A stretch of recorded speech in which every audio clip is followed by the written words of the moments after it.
Hello, and welcome to another episode of Dead Times, the only horror movie podcast recorded fully clothed in a bathtub. I'm your host, Tim, and with me, as always, is my co-host, Peter, who just always has to be talking. How you doing, Peter? I'm good. Thank you for having me on. I'm very glad to. Today, we're talking about The Babadook, the 2014 horror movie directed in her directorial debut by Jennifer Kent, which is pretty inexplicable, honestly. She is And this, very, very good. yeah. First-time directors don't make movies like this. Yeah, it's this movie. I don't want to say that this is my favorite horror movie, or even necessarily that it's the horror movie that scared me the most, but I think it's definitely the most I've ever been scared in a theater. Because I went to saw this at our little art house theater in town and was just white knuckles on the theater seat just the whole way through. Which is funny because I know that this movie has a reputation for being a really good movie, but it also has a reputation for being more a movie that film critics like than one that horror movie fans like. You know, that people talk about it, that it has all these dramatic and thematic merits to it, even if it's not the scariest movie in the world. Whereas I think this is a terrifying movie. And I said the same thing about The Witch, which I think is very much kind of post Babadook kind of work, because this, in retrospect, I think really did usher in kind of a wave of this really kind of serious, really slowly paced, kind of washed out horror movies, stuff like this, stuff like The Witch, or It Comes at Night, I would throw in there, and maybe The Monster. But yeah, like a lot of people said that about The Witch when it came out, that The Witch is a great movie, but it's not the scariest movie in the world, whereas The Witch and The Babadook are two of the scariest movies I've ever seen. So I don't know if my temperament is different or something. But so what do you think about The Babadook? I think it is fantastic. I think Essie Davis gives an amazing performance. And I think that you are right in that The Babadook is one of a string of horror movies that were very well received critically, not as like horror movies, but as dramatic works, The Witch being another one in sort of that string. And I think that the direct result of that, because we're recording this the day that the Academy Award nominations came out, and the direct result of things like The Babadook and The Witch is the fact that Get Out, which is very much a horror movie, could get so many award nominations in major categories. Yeah, exactly. Which on the one hand is really exciting, because we both really love horror movies, and we both hate the fact that they don't get a lot of, as empty as the validation of awards and critical attention can be. It seems like horror movies really don't have their fair shake of that kind of recognition. But at the same time, the fact that it is this kind of horror movie that's getting recognition, I guess, could maybe be seen as sort of a not a betrayal of the genre exactly, but that that there is still a sort of snobbery there. That there's a reason why this movie gets lots of attention, while I don't know, Insidious 3 doesn't get any of that kind of attention. Even though Insidious 3 is a really good movie, but Insidious 3 is not a movie that suppresses any of the more kind of sensationalist or pulpy aspects of horror. It just absolutely runs with them and isn't trying to make any kind of grand statement. It's just trying to be a good horror movie. So, then you have these movies coming out, and then you have, all these critics saying, The Babadook isn't just a horror movie and stuff like that. So, I don't know, but that happens with everything, though. That happens every time there's a comedy that critics like. They always, have to explain why they really liked this comedy movie by explaining that it's not just a comedy. Yeah, so I mean, it's a prejudice against genre in general that's annoying. I mean, there is like arty, cerebral sci-fi like The Arrival that gets award nominations, although not necessarily wins them. But meanwhile, the more fun, I guess is the best word to put it, sci-fi, which I mean, I love Arrival, don't get me wrong, is not something that gets any attention whatsoever except in technical categories, which is also where horror gets all of its gets all of its award nominations usually, and award wins. Yeah, exactly. But do you know what movie won the Academy Award for Best Picture in 1996? 96? Yes. Not offhand. What was it? Fucking Braveheart. Do you know who won the Academy Award for Best Director in 1996? Hit me. It was fucking Mel Gibson for Braveheart. Do you know what movie came out in 1996? Braveheart? That and I don't know, probably a lot of stuff. Come on. a little movie called Scream. Are you trying to fucking tell me that Braveheart is better than Scream and that Mel Gibson is a better director than Wes Craven? Get out of here. I refuse to accept that premise. I mean, dude, I'm a millennial. I haven't seen Braveheart. I've never bothered to watch Braveheart. You're doing yourself a favor. It is terrible. Yeah, that's the impression that I've gotten. That's why I've never bothered to watch the fucking Star Wars prequels. So I'm like, no, I hear from everybody that they're bad. I'm not gonna subject myself to that just because they're important.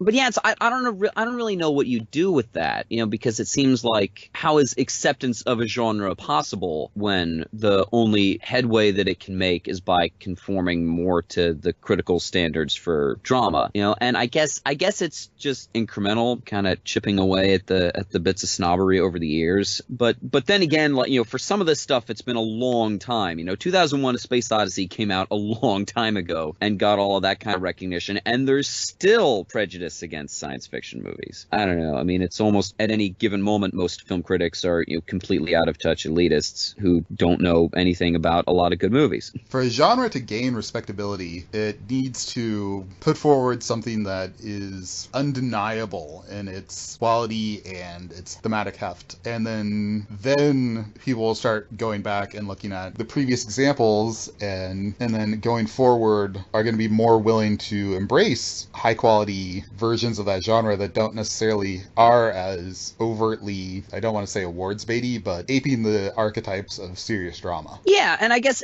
we've gotten a little bit of that with horror movies, because this past year It came out, and It is a movie that everybody loved and that got a lot of good critical attention and a much larger audience response than horror movies tend to get. But that movie isn't really awards baity in any kind of way, and it doesn't have the I think it is a kind of a deep and rich movie, but it doesn't have the obvious kind of thematic heft that something like The Babadook does. So I guess that's a step in the right direction. But I don't know if that has so much to do with Stephen King and just the cultural attention for him. So I don't know. It would have certainly been made if The Babadook hadn't been made, but I don't know if it would have been received in quite the same way. Which I've talked about the fact that it took literal decades for anyone to embrace Stephen King as an artist, releasing important works, even though he was making these wildly popular books that were incredibly dense with theme, but it took literally decades for anyone to treat him as writing anything other than complete trash. Yeah, and it's because and that's because of a kind of contempt that is really baked into people in regards to popular and populist fiction. Lindsay Ellis just did a whole video about the particular brand of vitriol that people had for Twilight, and she was talking about Twilight is not good. It's not a good series of books. They're not very well written or interesting, but they're not the worst thing in the world. But people decided that it was this sign of the end times, and and she was pointing out, okay, a lot of that is because it has some particular absurdities to it that are easy to make fun of, but part of it is that it was a book series aimed at teenage girls, and everybody loves to dismiss and mock things that teenage girls like. We make fun of the music that's made for them, we make fun of the movies and the TV that they consume, just because as a culture we just don't like to give validation to that identity. And so there's this extra contempt that was built in, which just kind of fueled the rage for that franchise, which is not particularly more dumb than, the Transformers movies. But those get a pass because they're aimed at boys, and so they're just being dumb because movies for boys can be dumb. But yeah, I think that to accept, in the case of horror, it was not always this way. And it's actually only modern horror that is this way, because if you look at the golden age of horror, it's in the 1800s, where you had Edgar Allan Poe, you had Bram Stoker, you had Mary Shelley's Frankenstein, you had Poliartes the Vampire, you have all this... Ambrose Bierce would have been not too much later, probably. Yeah, you have all this stuff that is taught in high schools and is considered great works of literature that are all horror stories. It's just that there somehow was a disconnect between the 1800s and now. Well, the 1800s and maybe the 20th century. We are maybe moving past it. Which is weird, because 20th century is when pop culture kind of rose up and when respect for it kind of rose up. So I don't know. Horror is one of those things that just kind of slipped down the cracks. Where at some point the genres became stratified, and like what we would consider the literary genre, the dramatic works were considered good fiction, and then like the genre stuff like science fiction and fantasy and horror especially, were at the very bottom of the pile and considered not creative and not artistic and schlock, basically. Yeah, basically. And I I don't have any particular contempt for what's called literary fiction, or for straight dramatic movies. That would describe a lot of my favorite books and a lot of my favorite movies. So it's not that I'm not trying to fight a culture war here, really. I just think that it's really unfair. And everybody wants there to be more good stories out there. Everybody wants to have more great, rich works of art to consume. And the fact that people will ignore so many that are right there is disheartening, because that if they gave it a chance, they would like it. The very first movie that we talked about was Godzilla. That is a great work of art. Yeah, it's a great movie. It's a great film. The amount of thematic heft, the amount of pondering about the nature of humanity, pondering about the world, insight into both those topics, that movie rivals anything you would ever find in like the most highly regarded literature, or in what we would consider the literature canon. But that is also a movie about a giant lizard or a giant monster attacking a city. Yeah. And so people are not willing to take it seriously on the level that it deserves for the most part. Yeah, exactly. Yeah, and this movie that we're about to talk about here, I think, is one of the best movies ever made about grief. I don't know if I've ever seen a movie that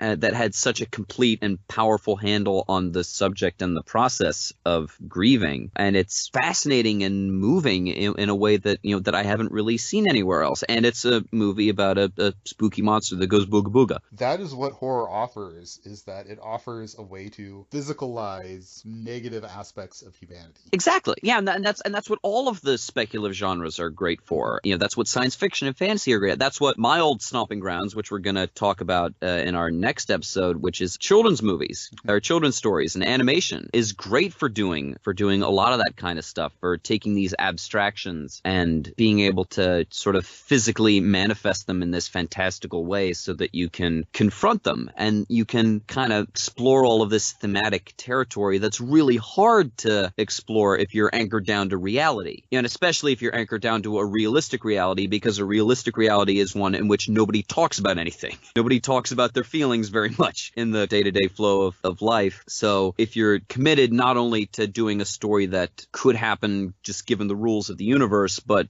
a story that could happen given the rules of the world, of the time and place in which we find ourselves, it can be really hard to dig into kind of deeper and richer subjects and aspects of human experience that you can get to really easily if you allow for ghosts or monsters or magic or spaceships. Absolutely. All right, do we start talking about the movie? Yeah, let's delve into the movie. All right, so the setup for the movie is that Amelia, our main character, played pretty extraordinarily by Essie Davis, was being driven to the hospital in labor with her first child when she and her by her husband when they got in a car accident and her husband was killed. But she and her son Samuel survived. They're living together, and she has really not processed that still. Samuel is 7 at the time the movie takes place, and like she's managing, but she's clearly managing by suppressing, and by her best friend confronts her about this at one point. She says, "You haven't moved on," and she says, "I have moved on. I don't talk about it ever." But that's what moving on is to her, is just sort of clamping down and refusing to acknowledge it. And really kind of the easiest way to read this movie is that everything that happens is the manifestation of this suppressed grief that she's carrying around, that it ends up coming out sideways in this really unhealthy way that also happens to be this kind of supernatural phenomenon, which starts with the world's creepiest pop-up book, which I think you can actually buy. I think the studio that made this movie, or maybe not anymore, but they made like a limited edition, which Sam just randomly finds a copy of, which is it doesn't have an author, it doesn't have a publishing house on it, it's just this thing that exists in their house all of a sudden, and she reads it to him by his request, and it's about this spooky thing, ghost monster thing called the Babadook. Yeah, the book just says that it shows up at some point. It doesn't really give you any, like we were talking about with Candyman, we don't really have concrete rules for this thing or for what it's trying to do, just that if you do such and such, it'll show up and fuck with you. And sure enough, after they read it, about kind of the first part of that movie, weird things start happening, and there seems to be some kind of presence that is menacing Amelia and Sam, but also Amelia is already kind of losing it just because because of what's happened to her, and also because Sam is a really impossible child. Yeah, Sam, I have to give it props to this movie for finding the most grating and annoying child actor they humanly could. Noah Wiseman, I think in his debut performance. Like, that child is insufferable. The very first time I watched this, I had so much difficulty getting through the first half-ish of this movie because of the fact that, I just could not stand Sam every single time he opened his mouth. Yeah, it's just, yeah, and it's intentional. You know, most child actors are unintentionally annoying. You know, whereas here it's conveying just what a weight this woman bears. She lives just with her son. She has this job that she takes no pleasure in, working at a nursing home. She doesn't feel like she can have a relationship again, and she doesn't make a lot of money. They live in this tiny, really poorly decorated house. Yeah, and then on top of it all, and on top of being a widow, has this kid to raise that is just beyond a problem child. He's just so. And you get a sense of love there. You get a sense of love between these two people, but you really do also get a sense of hate at certain points throughout this movie, you know, which there are different reasons for, which we'll go into. But like, you feel this woman will fully, for a moment or two, be inhabited by the thought, I hate my son. And you get it. I mean, even while you're being sort of horrified by that, you're like, I get why you would be worn down by this. The director of this movie has talked about the fact that while everyone is always obviously focused on what the Babadook says about grief, she's talked about the fact that part of the movie is about how mothers sometimes hate their children and want to do harm to those children, and that it's basically this horrible, unbearable thought that no one in society will ever mention, that you are supposed to be transformed by motherhood into this holy vessel of endless love, blah, blah, blah, blah, blah, which isn't what actually happens. Yeah, and it kind of couldn't happen for Amelia because Sam coming into the world was so traumatic for her. You know, it was the saddest night of her life, the moment that he entered into the world. Yet she didn't even get to experience the kind of transformation that can happen with becoming a parent. That's the other thing, is that this is her first child. So she is a first-time single mother widow. Like I said, is that everyone gets very laser focused into what the movie says about grief, because what the movie says about motherhood is such a verboten, monstrous thing for us to even consider. And I think that we would be living in a much better society if we could acknowledge that sometimes we have those kind of feelings. Yeah, and tying back to what we were just talking about, I think that's something that horror is really good for. I mentioned this, I think, when we were talking about Candyman, that to me that's what a horror film should be. That's the role of a horror film, is to tell a story that explores avenues of the human experience that are frightening and are dark and are not things that we like to acknowledge, which can be as simple as just, you know, the possibility of having the desire to murder anyone. That just confronting those things and acknowledging those things, you know, I think sort of the best way to make a horror movie is to have a story that you want to tell that becomes a horror movie just by virtue of the fact that it explores subject matter that is horrifying. I don't really know if there's any subject matter that I would say should be completely off limits for storytelling. There are things you have to be careful about. You know, and there's some territory that you maybe shouldn't go all the way into, but everything happens, everything that we can experience as human beings, you know, I think documenting it in the kind of empathetic way that making a film or writing a book can provide, I think is really important. And I think that that's something that horror films can be really good at, and I think it's part of what makes this film so great. This film is a deep dive into unpleasant areas of human psyche, and that is what gives it so much weight, but it is also what makes it a horror film, is that we are looking at the worst aspects of ourselves as people and dealing with the most troublesome and difficult emotions possible. Yeah, exactly. You know, and I was thinking about this watching it because it's been a while since I've seen this, and we just talked about The Haunting. I was thinking this is sort of a similar setup because you have this kind of supernatural menace, but you also have this central character who's really kind of unraveling due to things that were going going on prior to the supernatural menace, and you're not totally sure how much of certain things happening on screen, how much is due to the supernatural elements and how much isn't, and you get the sense that they're kind of feeding off each other. But here it's a little more knitted together, because the supernatural element, as becomes clear as the Babadook becomes more of a presence in this movie, that the Babadook himself is the embodiment of what's going on with Amelia and Sam, in particular with Amelia. So it's not exactly that it's two separate things that are exacerbating each other the way that it, I think, was portrayed to have been in The Haunting. That here it's more that this very real, very plausible kind of horror just in the universe of this movie gives birth to this more fantastical sort of horror. Yeah, I did note the fact that out of the 3 movies you've picked to do on this podcast, all 3 of them feature women who are losing their grip on their sanity. Yeah, I did not think about that. There's probably something Freudian you could extract from that. Yeah, that's weird. Huh. I think we just documented me having a realization about myself on live podcast. But anyway, yeah. So what do you think about the Babadook as our monster? What do you think about the book? Well, I think the Papa book is fascinating as a movie prop because it juxtaposes this seemingly innocent type of children's toy. Well, I mean, it's a book, but it's also a toy, with the increasingly disturbing images and ideas contained within it. Yeah, it's just because you look at it and you think about how much effort it takes to make this, to draw these illustrations and to make these pop-ups, and the fact that it's being put in the service of these gruesome and horrible images, and that the words are still rhyming, but that they're threatening and cruel, and it's really off-putting. There is a lot of juxtaposing childish things, or like things geared towards children, in very disturbing ways throughout this movie. Like a lot of times when Amelia is hallucinating or dreaming about black and white images, a lot of them, they're deeply disturbing, but they also usually utilize some sort of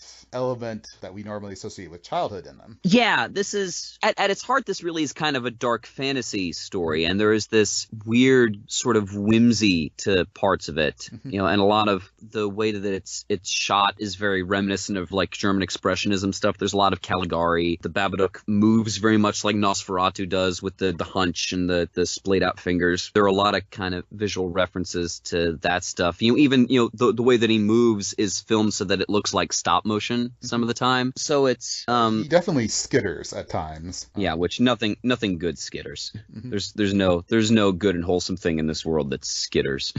And I think that it's interesting that the Babadook is so definitively coded as male. Yes. That everything about the book is Mr. Babadook. Just the way he looks is, and his outfit and everything is unambiguously masculine. Yeah, the top hat and the trench coat. Well, I was thinking about that. One thing that I thought of this time that I didn't the first time that I saw it is we know that her husband was a violinist, like a concert violinist, and so would have had to dress pretty nicely for that. And all of the photos and images that we see of him, he is dressed very spiffily, and she still has a lot of his clothes lying around. I think that was a deliberate kind of visual link that Jennifer Kent threw in there. Yeah, that then this monstrosity shows up to terrorize them, but it is a very well-dressed monster. What's interesting is the fact that the setup is similar to Candyman in that it is a woman who is being menaced by this supernatural entity that is very, very, very male, but their relationship is completely asexual, as opposed to Candyman. His part of both his charisma and his menace was the sexual nature of their relationship as monster and potential victim. Whereas here it is entirely asexual, and it's this thing lurking around that she can't comprehend. Yeah, it's the difference between Nosferatu and Dracula, or rather between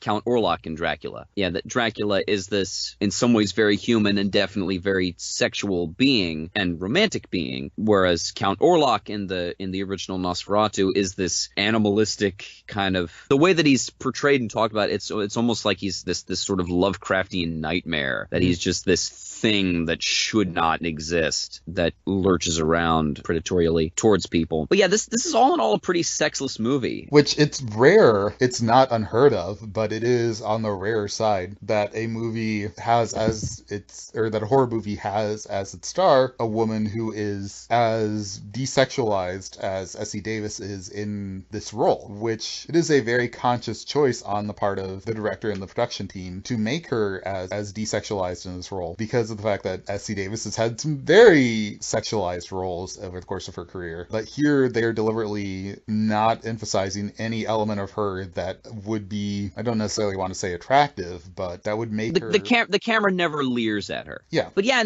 that's interesting, because especially because the movie is as terrifying and as just kind of sublimely disturbing as it is, because most films that I can think of that are disturbing in this way, there is some element of sex to it. And, everybody points this out about Alien. Alien doesn't just play on your fears of being eaten by a monster, but it plays on your fears of being raped to death. If you look at the actual design of the alien, it is just this whole long series of penises just all over. Yeah, it is phallus atop phallus. And then, like, the spaceship is just, that the alien comes from, is basically just a bunch of vaginas on top of each other. Yep. And, like, literally, and then the design of the egg and the design of all the different parts of the alien life cycle are just all penises and vaginas everywhere. You really should study film theory. You'd be surprised how much of it really is just sex. Part of the reason why, if you look at the characters in Alien, they were all very desexualized characters, and it's basically a bunch of incredibly desexualized characters being confronted with overwhelming images of primal, that's a good word for it, primal sexuality. And that sort of runs through all of the Alien movies, to the point where, okay, Alien Covenant wasn't that great of a movie, but it was literally a ship full of heterosexual people being confronted with incredibly gay monsters. Well, that ties back, because, of course, it was decided at some point that the Babadook was a very gay monster. I've heard that it was allegedly Netflix's fault for accidentally... Yeah, that they miscategorized it. And... Although I've yet to find, like, actual definitive proof that 100% happened, as opposed to some brilliant person photoshopping it. But that does tie into LGBT people have a long history of taking things that are definitely not made for them and deciding it's actually about us. And yeah, you know what? Making the Babadook a gay icon is... I'm 100% fine with it. Yeah, I mean, it doesn't affect me, although it did affect me, because I thought about going as the Babadook for Halloween last year, and then I was like, no, people might get the wrong idea. Yeah, you have to do, like, it's like that thing, that Dimitri Martin bit that he had years ago, where he's like, I really like rainbows, but I'm not gay, so, like, I have to wear a rainbow shirt, but underneath it I have to put not gay, but I'm not against gay people, so under that I have to put but supportive. I've seen an increasingly large number of people dressed as the Babadook at various pride parades, so... Yeah, which is, like, yeah, like, on the one hand, that's really cool, but just, it's funny to me, given that my experience with the Babadook has just been watching it and thinking about it a lot, and so I'm like, that, like, you're proudly dressing as this embodiment of crippling and horrible grief, right? Like, I don't know. Do whatever you want. What can I say? I've said before, is that when all the horror movies that you're given with something even mildly LGBT-centric are men dressed as women who are serial killers or ghost serial killers possessing husbands. Thank you, Insidious. Then you know what? If you are an overly dramatic, well-dressed, ruleless monster that is menacing a nice Australian family, you know what? Good for you for being a gay icon. Follow your bliss. But yeah, I guess that's where we'll leave that, is that, coming back to our running point about the lack of LGBTQ representation in horror movies, it is really sad that the biggest gay icon to come out of horror movies is out of a movie that only has anything to do with gay pride because of either a typo that some programmer at Netflix made or a dumb thing that somebody made with Photoshop. That is the representation that they have found. We are going to do a gay horror movie. It's not the gayest horror movie, but we're going to do one. What is the gayest horror movie? It might be... Well, it's technically not a movie, but there was... Which, I'm going to say TV show in quotation marks here. In quotation marks. There was a TV show called Dante's Cove that was basically... I like it already. It was basically straight to DVD thing in the early 2000s, I want to say, which was made by a gay studio and was about witches and vampires and ghosts and was basically just a softcore porno. On television and serialized? It was not on television. It went straight to DVD, but it was technically multiple episodes as opposed to just one very long, very boring movie. That's pretty good. We might have to talk about that too. Well, if you want to watch 40, like, I believe I only ever saw the first season, and, like, the first episode's, like, an hour long, and it has 45 minutes worth of sex scenes in it. Wow. And then I think the second episode was, like, also an hour long, and it only had 30 minutes of sex scenes in it, so there's a lot more plot and characterization. That's the sophomore slump right there. Yeah. That's running out of steam right out of the gate. Oh, God. I would love to make fun of Dante's Cove, but you have to put up with the fact that there is going to be a lot of sex scenes. It's what the fast I'll take forward one for the button is team. for. Well, if we're counting TV shows, we gotta speak to Hannibal. Hannibal was pretty gay. I think that show should have ended with Will Graham and Hannibal Lecter getting married. That would have been nice. That those two could settle down and we could all feel good about ourselves. Yeah, and they just denied us that out of some misplaced sense of being challenging. And it's like sometimes you can give the people what they want. It would have made perfect sense. I wanted to say about the book real quick before we move on is that I think the book works really well, but I'm also glad that it doesn't really become a MacGuffin throughout the entirety of the movie, because I feel like that could have been gimmicky, and I feel like that's how the trailers tried to market the movie a little bit, was that it was this kind of gimmicky like MacGuffin thing that like the Babadook was like that his existence was tied to the book somehow, or that the book was cursed or whatever. And it really, the book is really just kind of a warning shot. It doesn't really have any, the spooky thing about it is that it just shows up and then Amelia gets upset with it and rips it up, and then it shows up at her door again reassembled, so she burns it. But that's really it. That it doesn't have any like weird properties really unto itself, which I think is good, because that would have given you something to latch onto as, okay, this is a rule. Like there are rules with what the book does or with how the Babadook is tied to it, and I feel like that would have robbed us as viewers of the sense of uncertainty as to how this all works or what's going to happen that you have going into the end of this movie.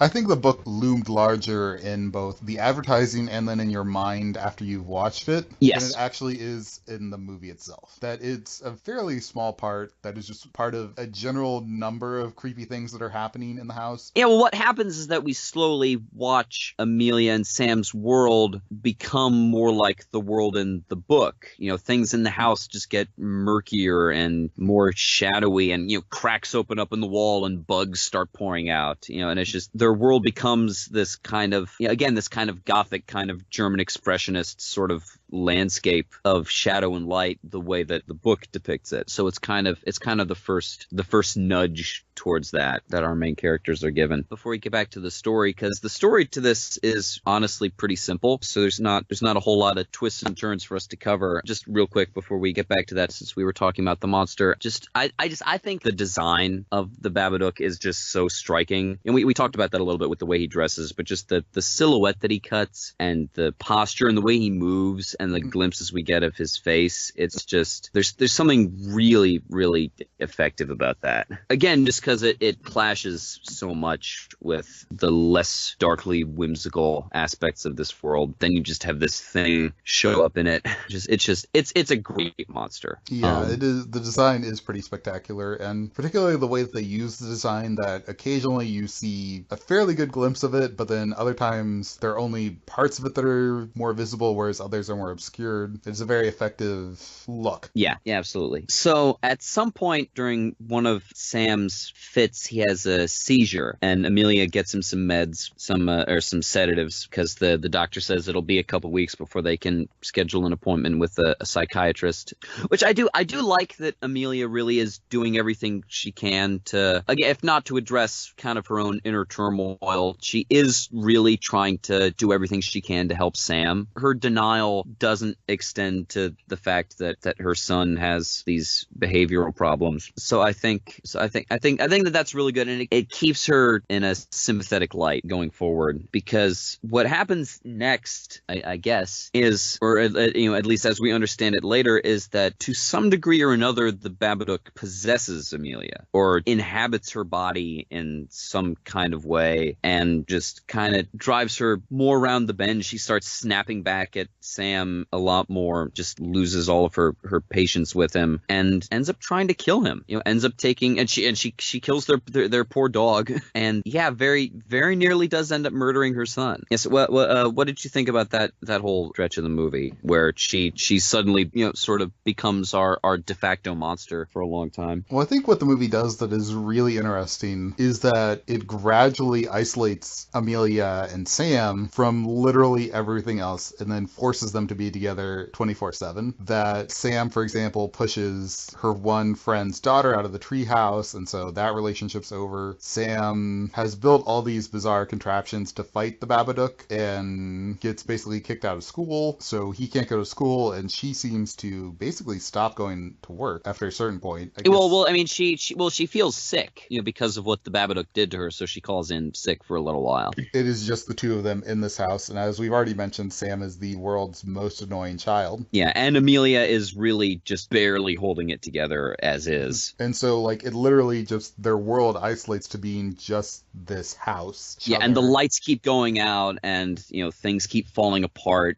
And the movie does this amazing job of portraying insomnia, because neither of them are sleeping or sleeping well. And so what keeps happening, and I love it, is that Amelia is going to bed, and then literally the light shifts, and she's just up again. Yeah. And that is what feels like when you don't get enough sleep, is that you are just, like, all of a sudden awake, even though you literally felt like you just fell asleep. So I think that, like just the tension just keeps ramping up because of the fact that you feel, even though it is clear that Amelia is unraveling and becoming more mean and more violent, you deeply feel for her because of the fact that, again, she is just completely adrift in this house that might as well be on another planet for how much contact she has with other people. And then I think it's interesting that the movie does really play fast and loose whether or not all this is happening within Amelia's own head, because, like, at one point she's dealing with the fact that there's a hole behind her refrigerator that is allowing insects in, and, like, is, like, freaking out about it. And then, like, some people come over, it turns out that there never was a hole there in the first place, that it was all happening inside her own mind. So just how real any of this is like thrown into question, and how much of it is just Amelia's twisted perspective, because she's her point of view character. Yeah, Amelia's twisted perspective and Sam's obsessions. And again, that is sort of one way that you could read this movie, is that it is these two really sort of broken people whose problems just feed into each other, and they are kind of stuck with each other because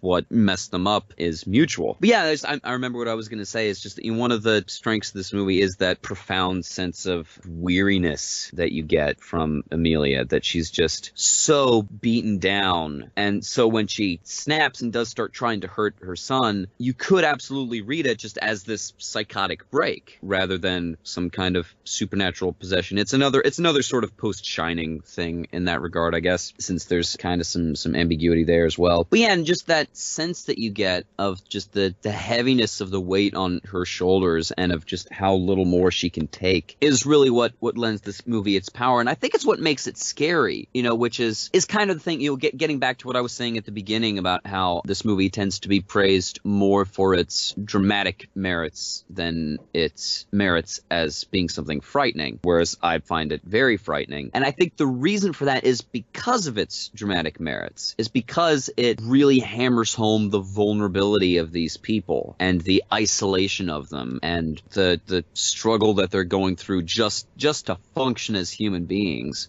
That when this scary, otherworldly fairy tale monster just invades their home and starts messing with them, it's really terrifying, just because you know how little strain these people can still stand. So it seems that menace is extra frightening, because it's menacing people that just don't have much more to draw on to defend themselves. So Amelia chases after Sam and down into the basement where she keeps all of her husband's remaining things, and ends up falling into one of his traps, and he ties her up, and he sort of just talks her through what she's going through, and she gets a hand free and starts to strangle him, but he doesn't fight back, and he tries to, because Sam has this, again, assuming that this is a supernatural process, which I think we can. I think even more safely than with the haunting. I think we can say that for a certitude that there is actual hoodoo voodoo happening here. So Sam understands that this isn't his mother trying to kill him, and so he's able to respond just with love rather than fighting back, and she ends up snapping out of it and vomiting the Babadook out of her body, I guess.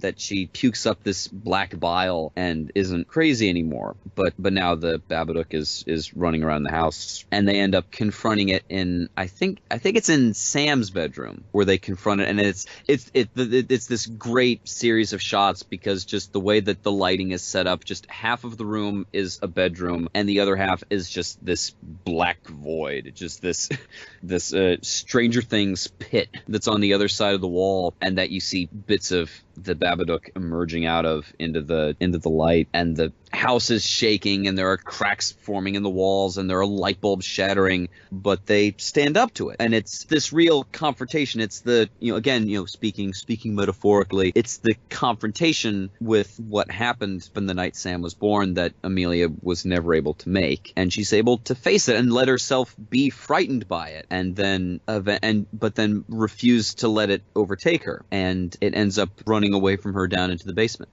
So that's sort of our climax for the movie. Any thoughts about that sort of that confrontation and that return to wholesomeness that Amelia goes through? Well, it's fascinating because of the fact that, as you said, the Babadook is this black void, and then when she's actually successfully confronting it, it becomes this overwhelming white light that then just sort of collapses in on itself. Yeah, it's very true. I was thinking about it because you could argue that since, I know people have different interpretations about the very ending of this movie, but since, at least from one perspective, it looks like confronting the Babadook was really healthy for both of these people, and especially for Amelia, that it was exactly what they needed in order to move on, that you could make a case that on some level the Babadook is a benevolent being, that,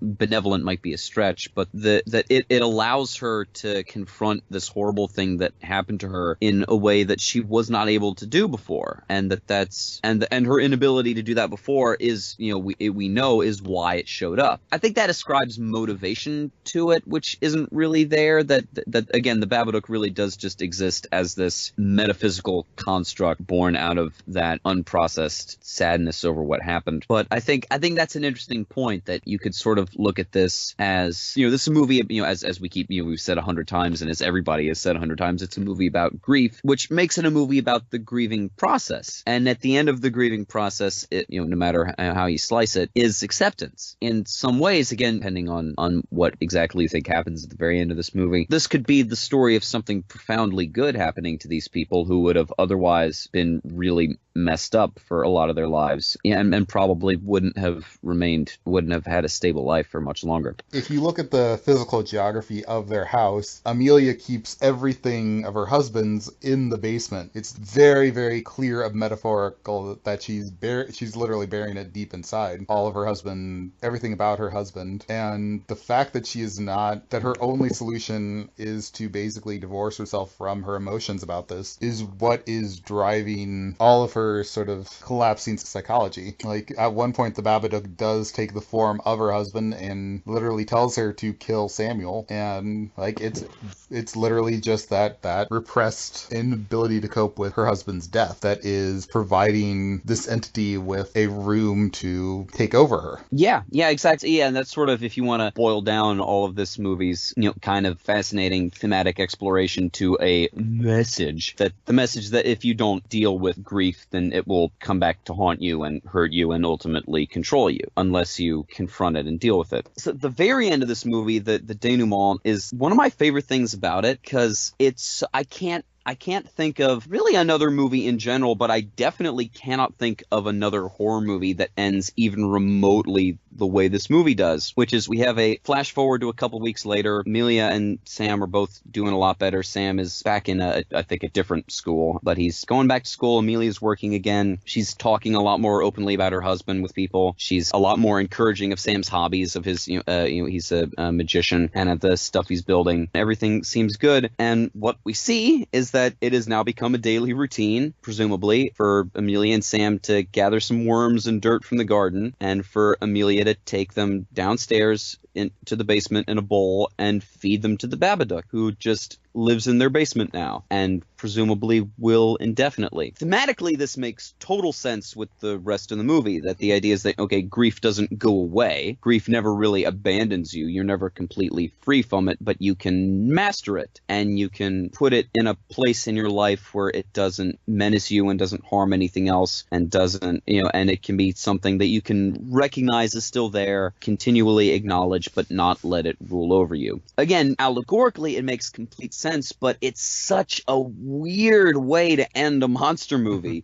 especially a serious and dark and psychological, horrifying monster movie like this. I think that's one of the most brilliant creative choices in this movie, is to give it this really, really weird, again, sort of fairy tale kind of ending. Yeah, I mean, it is definitely unique that the ending is just, okay, well, you're just going to live with a monster and you have to, and just accept for the fact that you're going to be living with a monster. Like, I feel like there have been a couple of different things involving ghosts where the ending was just that you are going to have to just accept the fact that you are sharing a space with ghosts. But usually, and I can think of a few things like that, but it's generally not. It's generally not movies in which the ghosts were really scary. Mm-hmm. Like, okay, Beetlejuice ends that way, and like that tracks fine. But this movie in which there's this supernatural entity that is so menacing and so frightening and so threatening throughout the whole of the movie's run, that the fact that it becomes the main character's pet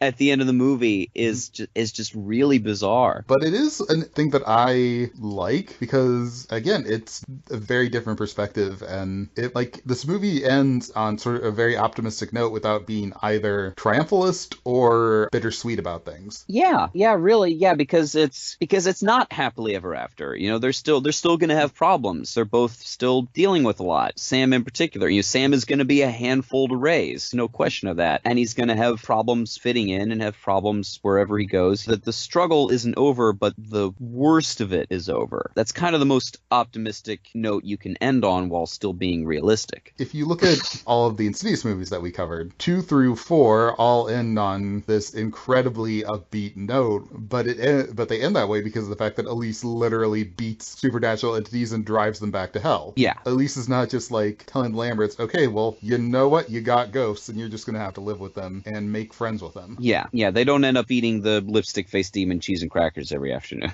Yeah. Whereas in this movie, they're at peace in a very strange way, and I honestly don't have any doubts that unless someone came up with Babadook 2, that they would just continue to be relatively normal people that also have this supernatural creature living in the basement that they feed worms to. Yeah, and I think that makes one final really awesome point about the subject of grief, which again, in some ways, this point I think is sort of what the movie is about, is that that's something that nobody else is ever going to be able to understand. That is a part of Sam and Amelia's life, and just that. It's not something they will ever be able to share with anybody else. It's something that nobody else could possibly get, but it's how they're gonna carry on from now on, and it's how they deal with what happened to them. Yeah, and I think that's sort of what you could view this whole movie is that it's a story about the strange and harrowing and kind of fucked up things that people go through when processing something so traumatic and so horrible, and again, the kind of alien world that they can enter into, and the things that they face down there are just things that you